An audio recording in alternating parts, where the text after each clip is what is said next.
Our top story tonight, WSAV is your local election headquarters. Voting rights activists across the nation are using their voices in protesting against the United States Supreme Court's recent ruling on racial gerrymandering and Section 2 of the Voting Rights Act of 1965.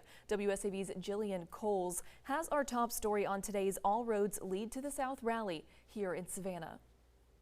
We are not powerless. Coastal Georgia Partners, a group of local organizations dedicated to nonpartisan voting rights work, are encouraging people to use the power of their vote. As a part of the National Day of Action called All Roads Lead to the South, the group is rallying against a recent United States Supreme Court ruling that found Louisiana's congressional map relies too heavily on race. This most recent decision is going to make it harder for Black Georgians when they vote to actually have their influence at the ballot box felt. Louisiana's lines were redrawn in 2024 to create a second majority Black district, which the Supreme Court now says violates constitutional limits. Protesters say this decision goes against the Voting Rights Act of 1965 and dilutes the voice of minority citizens. Following that ruling, South Carolina held a session considering redistricting. In all of my over 5 decades, I've never saw where we were redistricting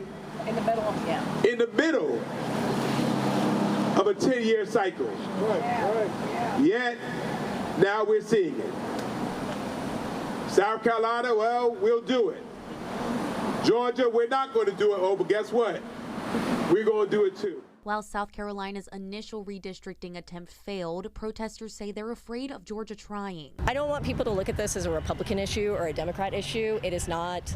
Gerrymandering hurts everyone. Activists are preaching they refuse to go back in time. We have to fight in order to keep what our forefathers fought for.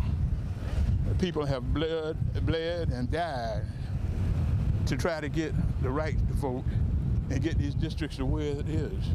And if we don't stand here and fight for it, it's no use in us even living. Their ultimate goal, getting everyone to the polls on Tuesday. When we have the people we want elected into office, we can demand of them, hey, I need you to represent me better on this, right? I don't like that you did this, or I did like that you did this. Please do more of this. Jillian Kohls, WSAV News 3, on your side.